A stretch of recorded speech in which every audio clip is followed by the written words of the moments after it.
टीका केलेली आहे। या टीकेचं उत्तर सुद्धा कुणाल कामराला दिलं। शिवसैनिकांनी त्याचा सगळा स्टुडिओ बनवून टाकलेला आहे। गुन्हा सुद्धा दाखल करण्यात आलाय। तुम्ही कसं बघताय सगळ्यांकडे काय मागणी असणार? हे बघा, कुणाल कामरा ही जी वृत्ती आहे, आपण पाहिलं असेल की मागच्या काळामध्ये केंद्र सरकारवर आदरणीय मोदीजीवर यांनी कायम टीका करण्याचं काम केलेलं आहे आणि आता सध्या त्यांचं दुकान बंद झाल्यामुळे त्यांनी आता या ठिकाणी आदरणीय शिंदे साहेबांवर टीका करण्याचा प्रयत्न केला आहे। एका हातामध्ये संविधान दाखवत आहेत, त्या संविधानाच्या भरोशावरच रिक्षावाला या राज्याचा मुख्यमंत्री झाला। एक प्रकारे तो संविधानाचा अपमान ते या ठिकाणी करतायत।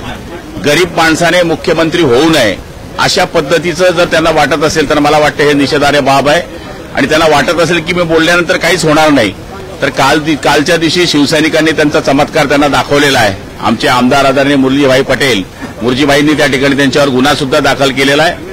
या 2 दिवसामध्ये जर त्यांनी माफी मागितली नाही तर शिवसेनेच्या स्टाईलने त्यांच्या तोंडाला शिवसैनिक काळं फासतील, त्यांना फिरणं मुश्किल करून टाकतील असा आमचा त्यांना इशारा आहे। आदित्य ठाकरेंनी मात्र पाठिंबा जो आहे त्याच्या वक्तव्याला दिलेला आहे। रात्री 12:30 वाजता आदित्य ठाकरेसोबत संजय राऊत हे त्याचंच बावलं आहे आणि मूळ म्हणजे संजय राऊतांना जिथं काय विघ्न दिसते, जसं एखाद्या माणसाची वृत्ती असते कुठे भाजी बनली तर मीठ हातात घेऊन फिरावं आणि ती खारवट करावी, तेवढा हा खारवट माणूस आहे।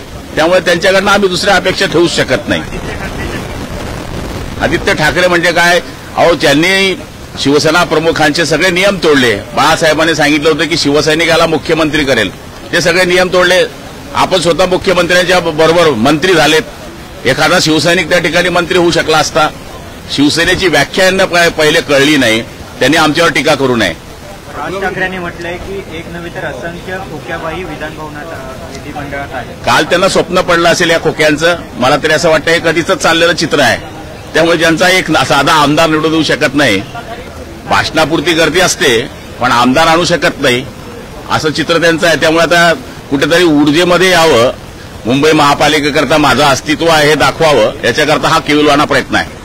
यांनी पंतप्रधान नरेंद्र मोदी यांच्यावरती सुद्धा टीका केली आहे। तानाशाह असं त्यामध्ये उल्लेख नाही, त्याचं दुकान बंदच पडलं होतं। मी आपलं म्हणलं की मोदीजींवर सुद्धा या माणसाने टीका केलेली आहे। त्यामुळे आता त्या ठिकाणचं दुकान बंद पडल्यानंतर आता शिंदे साहेबांच्या बाबतीत बोलायला निघालेत।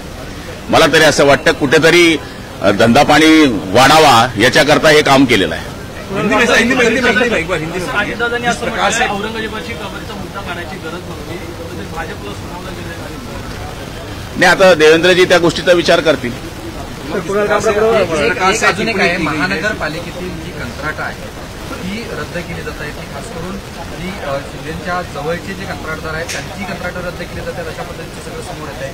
भाजपकडे एक खेळी म्हणायची का मुंबई महानगरपालिकेच्या बाबतीत? महापालिकेबद्दल मला पाहिजे तेवढी माहिती नाहीये, पण शेवटी हा त्यांचा अंतर्गत विषय असेल की कुठलं कॉन्ट्रॅक्ट एखाद्या वेळेस वाटलं दोघं नेत्यांना की हे रद्द केलं पाहिजे तर निर्णय दोघं मिळूनच झाला असेल। सर, हिंदी में जानना चाहिए कुणाल कामरा का स्टेटमेंट सामने आया। देखिए, इन्होंने आदरणीय पंतप्रधान मोदी जी पर भी पिछले काल में टीका टिप्पणी की है और मुझे लगता है कि अभी कुछ उनका काम धाम बंद होने की वजह से अभी कुछ करना चाहिए, इसलिए उन्होंने शिंदे जी पर टीका की है और हाथ में संविधान बता रहे हैं। जो संविधान के भरोसे पर रिक्शा वाला इस राज्य का मुख्यमंत्री हुआ, उस संविधान का अपमान करे कि वो रिक्शा वाले ने मुख्यमंत्री नहीं होना चाहिए। मुझे लगता है कि ये उनका अभी कहीं इलाज नहीं चल रहा है, कुछ दुकान नहीं चल रही अपनी, इसके लिए टीका करके अपन बड़ा हो सकते हैं और वो उनको दिखा दिया है शिवसैनिकों ने। वहां पर शिवसैनिकों ने उनका कार्यक्रम ठीक से किया है।